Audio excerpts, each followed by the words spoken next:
Keeping up with my daily movie challenge, here are some of the movies I saw in the month of August. I'm going to be focusing on features. I won't be talking too much about shorts unless I thought they were either really great or really bad. This movie is the original Naked Gun from the Files of Police Squad. I feel like this was so ahead of its time. This type of humor really isn't seen much today. It's a lost art, and I enjoyed this one a lot. Next one is this movie called Kids, which is about a bunch of, I'm guessing, high schoolers, early college, living in New York, and them just living their everyday, depraved, sex-addicted lives. I definitely don't feel right describing what this movie is when it's called Kids. This movie is also considered a skateboard movie, which I completely disagree with because there's only one sequence in the film that involves skating.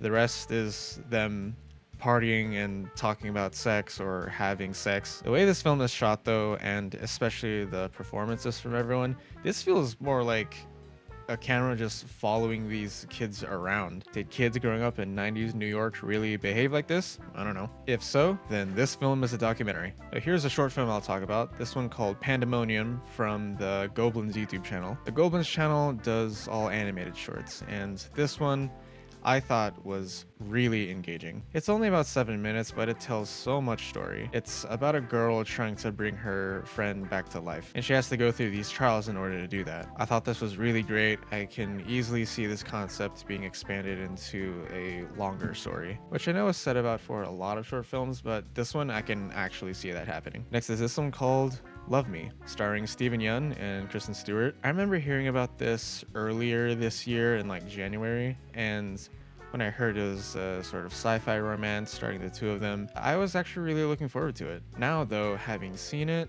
I'm glad I didn't pay to see it in theaters. I didn't really enjoy this, unfortunately. Most of the time, it just feels awkward. When the synopsis of the film explained it as a satellite and a sea buoy fall in love, I didn't think it was going to be literal. Half the movie we spend watching a sort of Sims recreation of the two of them, and at multiple times this feels like it wants to make commentary on society today, which, you know, sure, it's all fine. I personally wasn't jiving with it though. Next is Ballerina, not with Ana de Armas. This is a Korean-made film from 2023. Similar concept though. It's about a girl who's seeking revenge for her friend who's passed away, and it leads her to start conflict with a local mob. This has so much style, and the action is so sleek, as is to be expected with these gun fu movies. This was a really fun watch, and I hope it spawns a trilogy with this character. Next is Dredd with Karl Urban from 2012. Finally, I'm getting around to seeing this. This is one of the unofficial yet totally describes Warhammer 40k movies, so now I've seen all of them. Karl Urban as Dredd is such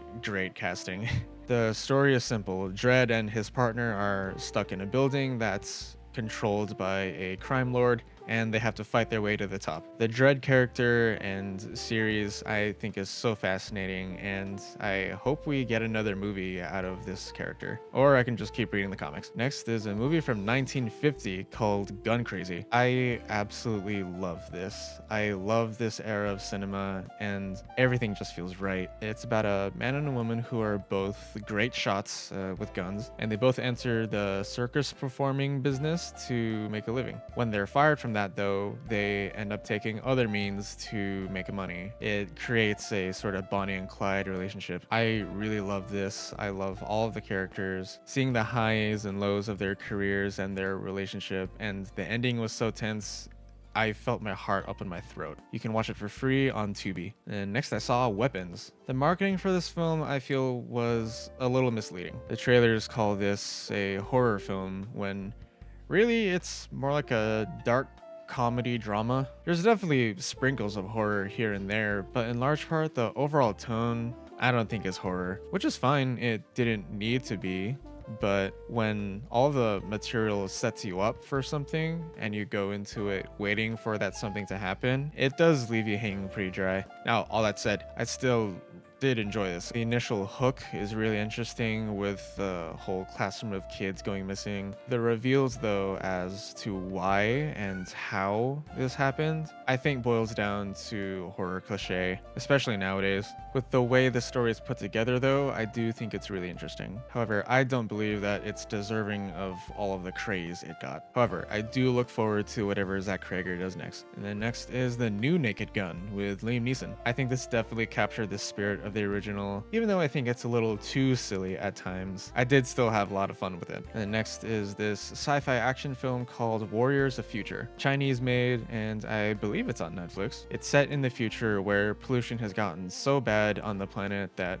humanity has retreated in these massive bubbles where the cities are shielded. These bubbles help protect people from the harmful atmosphere, and they also help clean up the atmosphere by doing light terraforming. Then, to add insult to injury, an asteroid falls from space and brings with it a massive plant monster. There's a lot of ambitious VFX and action sequences here that I think really pay off. While I don't think this movie is gonna blow you away, there's a lot of different layers of sci-fi here. I do still believe it's really fun to watch. Plenty of cliche, but when the heart is there, doesn't matter. I read that it took the director 7 years to make this, and given that there's a lot of production company logos in the beginning, the director also had a hard time financing the film, probably. I think it was worth it because I'd say he did a great job. Next is Best in Show, a mockumentary following a bunch of people with dogs, and they put them in a best dog show. Yeah, I didn't really drive with this one. I get this style. I get that it's a precursor to The Office and Parks and Rec, but this sort of really stale, dry humor, I don't think is for me. And there's another movie coming up that's gonna reinforce that. Next one is 16 Candles. This is a pretty easy 80s slice of life teen romance comedy. Nothing crazy here, I think. If you want to peek into the 80s and teenage life at the time, I think this is a fine watch. Speaking of the 80s, next we have a animated movie called Rock and Roll, set in a future where animals take over the planet because all the humans died from nuclear war. So then the next sentient life forms are cats, dogs, rats, and so on. That doesn't even have anything to do with the story. That's just how the film introduces itself to explain why the characters are animals, I guess. I don't think it needed to do that, but it's just funny. The film itself is about a band. On the come up, they're doing gigs here and there. Meanwhile, the top artist of the world, the chart-topping Mock, is in search of a new voice for his next project. And when he hears the band perform, he starts to go after the lead singer, the girl. Now, I've heard of this one for a while. I've even seen edits of it here and there. I don't think it ages well, sadly. Not like Transformers or He-Man or Thundercats, where those, to me, I feel like transcend time in a way. This, I think, feels like a product of its time. The plot really meanders.